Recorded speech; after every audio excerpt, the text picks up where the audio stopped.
incisiva. Daqui a pouco eu faço o meu balanço da primeira fase e sugiro também algumas formas a mais de interação. Outro ponto importante, antes de partir para o debate mesmo, é o que esse debate não é, o que ele não trata, o que não é o escopo. Eu acho que, embora definir pela negativa sempre seja lacunoso, porque tem várias outras coisas que ele não vai ser, já dá com clareza o que ele não é, ajuda a gente pelo menos a evitar que o debate seja sobre tudo e sobre nada, que ele se perca. E a nossa principal missão na condução do debate é fazer com que ele chegue a um fim, a um objetivo final, a um resultado. Esse debate não é um debate autoral, não é um debate sobre direito autoral, não é um debate sobre propriedade intelectual. Esse debate, existe um fórum específico para ele, que possivelmente usará um mecanismo parecido, já vem usando uma ampla participação social e provavelmente usará na internet um mecanismo semelhante ou parecido com o que estamos fazendo aqui. Mas não é um debate sobre propriedade intelectual. Não é um debate tampouco sobre regulamentação das telecomunicações. Essa é uma seara regulatoriamente é cuidada pela Anatel e legislativamente por uma série de outros projetos de lei. Não é um debate, como fica claro desde o princípio pela denominação do projeto, sobre questões de direito penal, direito criminal, ou mesmo, eventualmente, de crimes de internet, obviamente. É um debate que se pretende mais fundante e transversal. Não é um debate também sobre comunicação social eletrônica de massa. Não é um debate do PL 29. Todos esses temas que eu mencionei, eles possuem já os seus fóruns específicos, muitas vezes seus projetos já elaborados em tramitação ou em fase final de elaboração, e eles são tratados de forma autônoma. Tampouco é um debate sobre o Plano Nacional de Banda Larga.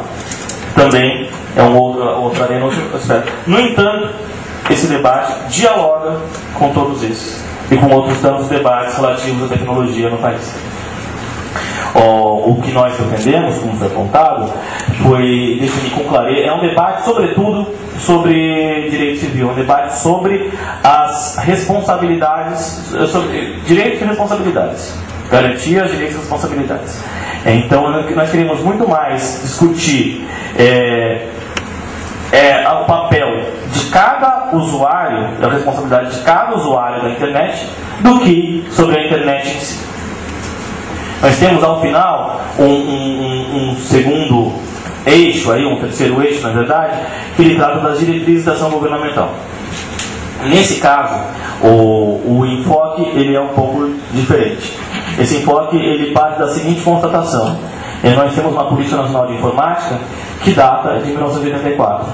Nós temos princípios relativos às telecomunicações, contido na LGT em 97, e uma Política Nacional de Telecomunicações do início dessa década, que agora se encerra.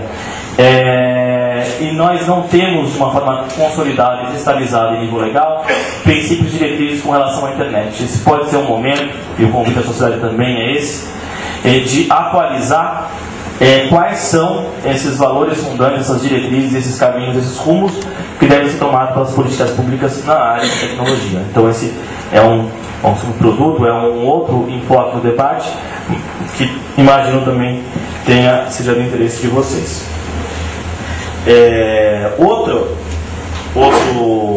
Outras 3 ou 4 notas, e acho que encerrando isso eu passo, porque eu acho que temos várias contribuições, a gente está aqui mais para ouvir do que para falar.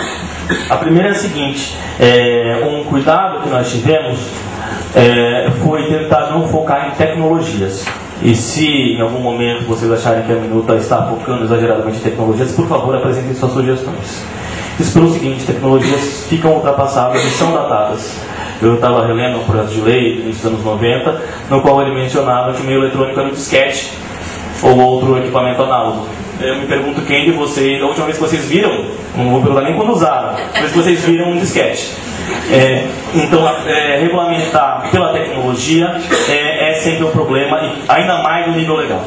Então, nossa preocupação, e vocês, se já leram, puderam notar, se não leram, peço que leiam, que verifiquem se está contida, é de regulamentar, sobretudo, por princípios. E aí, sim, dando ao operador do direito, seja o judiciário, seja o advogado, seja qualquer operador do direito, até aquele que eventualmente assina um contrato sem saber muito bem o que está escrevendo, o que está lendo, que ele possa ter um conjunto de diretrizes que respeitam essa nova sociedade da informação como elementos para a sua redação ou eventualmente para a sua interpretação e análise. Então a gente partiu de princípios mais de tecnologias para justamente permitir essa flexibilidade e não ficar algo datado, algo fadado a um envelhecimento muito precoce. Outra coisa também, a gente tentou tratar de uma formação transversal, já com a consciência de que a proposta não esgota os problemas. Ela é um primeiro passo de uma construção incremental. A preocupação foi de dar um passo inicial, uma camada de tradução, para usar uma linguagem de tecnologia que talvez seja afeita a vocês, entre o direito e a tecnologia, o direito à internet.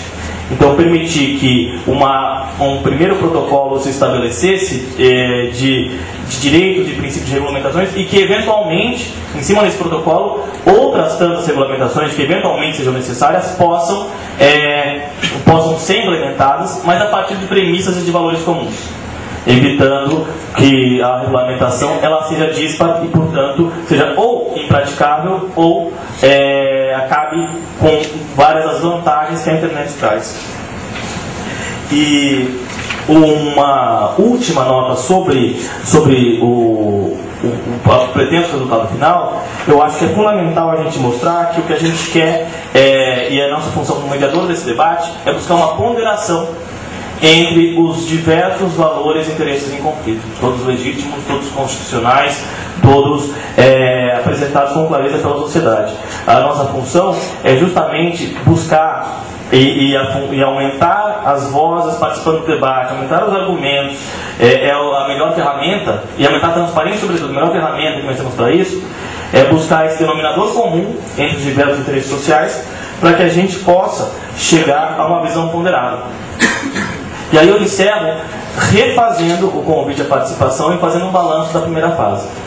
O balanço que eu faço é o seguinte: na primeira fase, nós tivemos participações institucionais, a própria OAB, agradeço muito, e uma contribuição muito qualificada, que é o que apresentou. Tivemos associações de defesa do consumidor, Ministério Público Federal, tivemos a Associação Nacional de Jornais, a BERT, uma série de entidades participaram.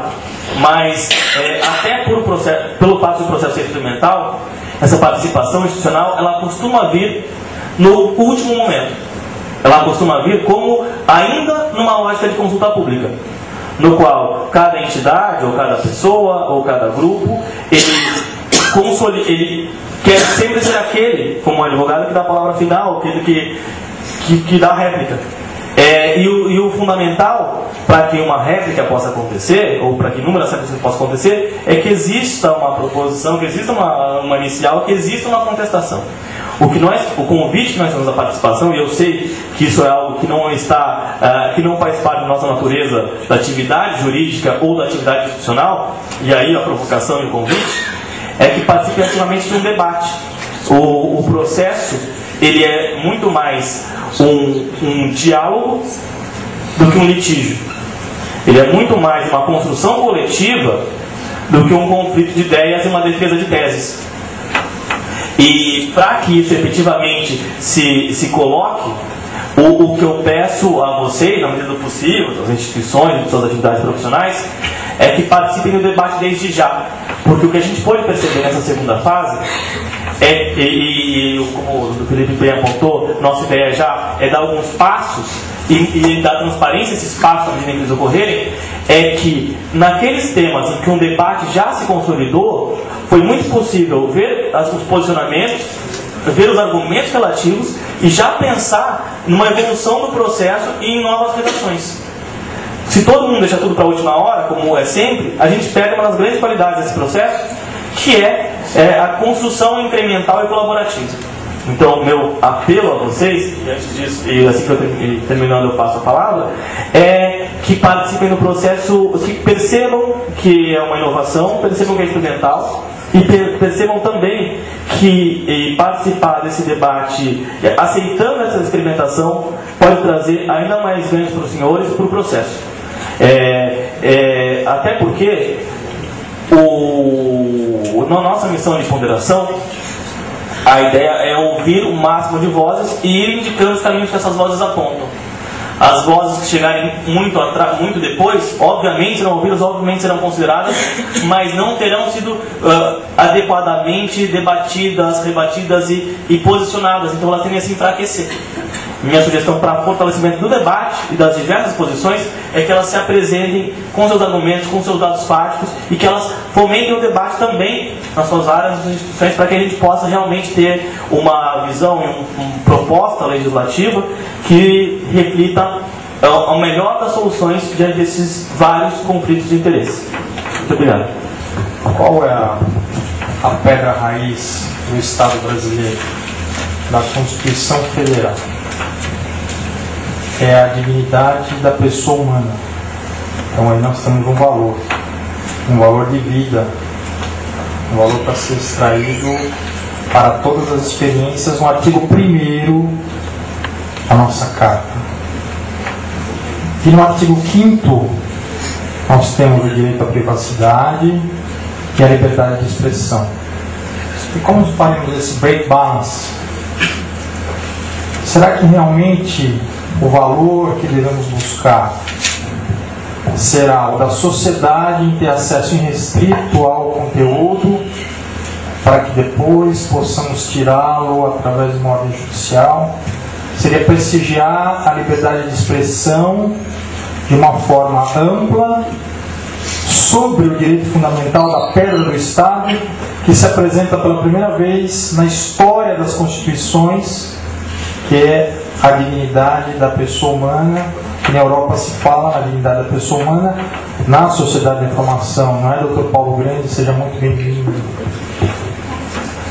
E então, temos que meditar. Se eu tenho a resposta, eu tenho todas as dúvidas. A OAB São Paulo vai preparar um parecer a respeito do assunto, a qual pretendemos convidar o César, o IASP, o Mackenzie, o professor Renato Opsblum, que são as grandes cabeças pensantes do direito digital na OAB São Paulo.